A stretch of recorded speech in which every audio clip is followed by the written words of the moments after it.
Барлықтарыңа сәлем. Видеомыз басталмастан бұрын лайк басып арнамызға тіркеле кетулеріңізді сұраймын.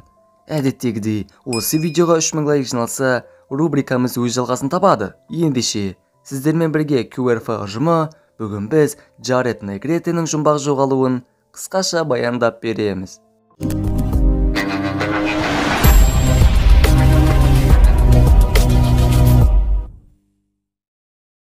Шафан далада жалғы батты әке тұрады.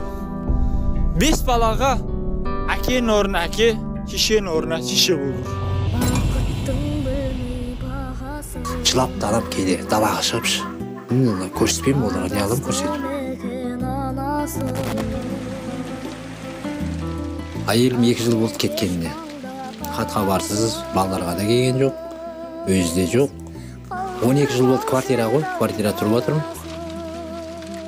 Балаларымды өкімет жаңа болады ғой, тартып алмаса екен деп соны байып, менде сол үй жоқ, жайы жоқ деп детдомға алып кетеді ғой, бір кісілер бар. Ондайға берім келмейді балаларымды.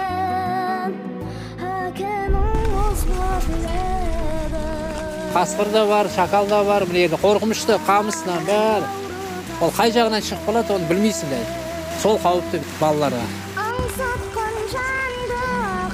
Сізден мұны үйден шық десе, не істейсіз? Қайда барасыз? Квартира іздеймін. Ауылдың ішіне барамын, квартира іздеймін. Нағыз батыр әке, балалар үшін бәріне дайын. Тек баспана, батты проблема. Бәріміз бірігіп, бұл қиындықтан шығарайықшы.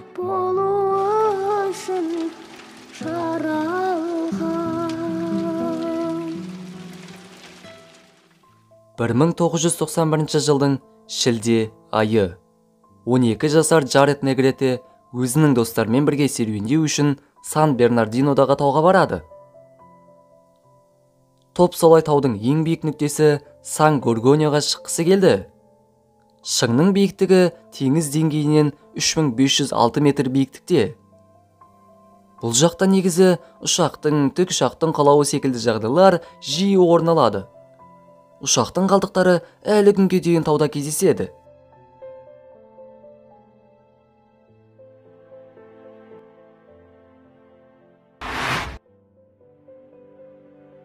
Джаред Майкл Негрете, 12 жаста, латын америкалық, қара шашты, қоңыр көзді, ол сосын қоңыр түсті көзілдірік тағып жүретін.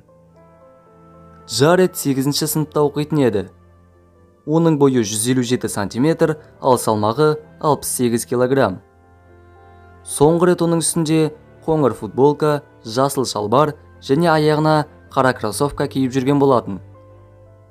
Өзімен бірге 2 литрлік бөтелкеде су, сөмке және Kodak Star 110 атты фотокамера болды.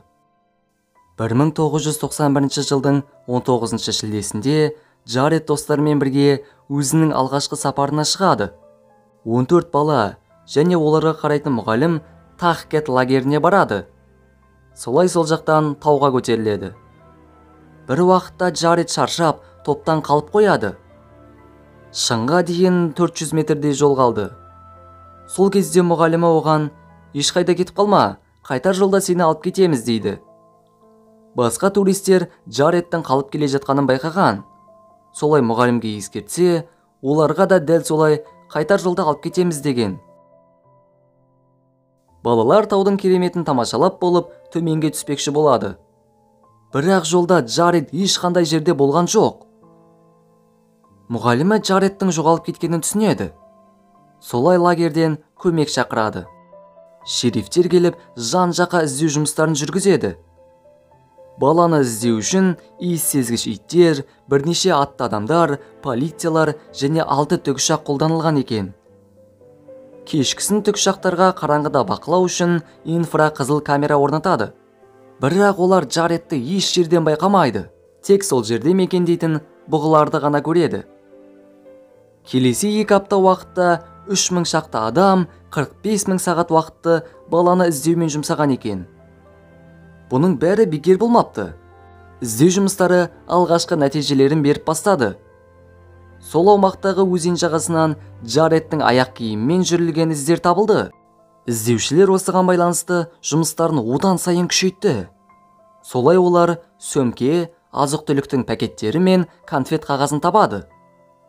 Мұғалімінің айтуы бойынша, Джаред өзімен бірге әрдайым тәтті нәрселер алып жүретін. Одан соң дәл сол аумақтан баланың фотокамерасы табылады. Камерада 12 фото бар екен. Оның 11-і табиғаттың суреттері. Ал соңғы фото Джаредтің өзінің суреті еді. Фотода баланың көзі мен мұрыны ғана көрініп тұр. Байқауымызша, бұл сурет түнде камераның жарығымен жасалған. Одан соң ол жоғалып кеткен. Бұл оның өміріндегі соңғы фотосы болды. Ары қарай іздеу еш нәтиже бермеді. Джаред солай жоқ болып кетті. Шын мәнінде, сол күні Джаред Негретеге не болуы мүмкін?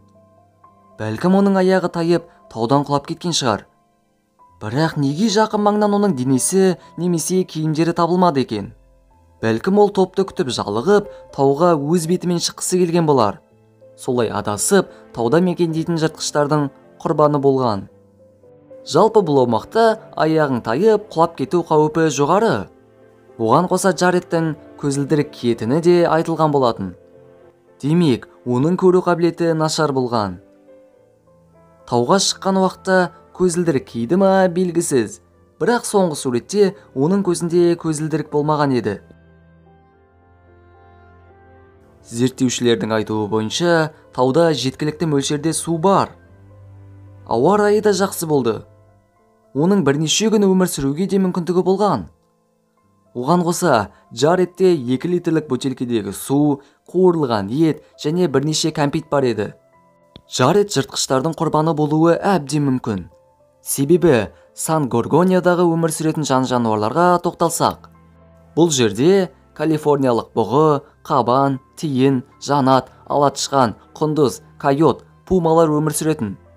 Пума бұл жерде сирек кездеседі. Жалпы олар тауға мініп түсіп жүре алатын. Пумалар өзінің жемтігін басқа жыртқыштардан тығып ұстайды. Мүмкін Джаред пуманы кездестіріп, одан қашамын деп ойлаған болар. Жолда ауырлық етпес үшін бүкіл заттарын тастап, бірақ ақыр соңында бәрі жаман нәрсемен аяқталды. Оны пума ұстап алып, соның есебінен киімдері табылмаған секілді. 1991 жылы селфи деген нәрселері шықпаған уақыт қой. Джаредтің мына фотосы оның қоштасу суреті болуы да әбден мүмкін. Немесе қараңғы орманда жалғыз қалғаннан соң өзінің көңілін аулау үшін жасаған шығар. Джаред Негретенің жоғалуында 12 жасар баланы таулы орманға жалғыз тастап кете салған мұғалімнің де кінәсі бар. Сіз қалай ойлайсыз? Бала қайда жоғалуы мүмкін? Осылайша видеомыз аяқталды. Видеомыз ұнаса лайк басып, арнамызға тіркелмегендер болса тіркеле кетейік. Оған қоса Telegram парақшамызға да жазыла кетіңіздер. Ол жерден сіз жаңа видеоның қашан шығатындығын алдын ала біле аласыздар. Бізде осымен осы. Ендеше сіздермен бірге болған және әрдайым бірге болатын QRF ұжымы келесі видеоларда кездескенше.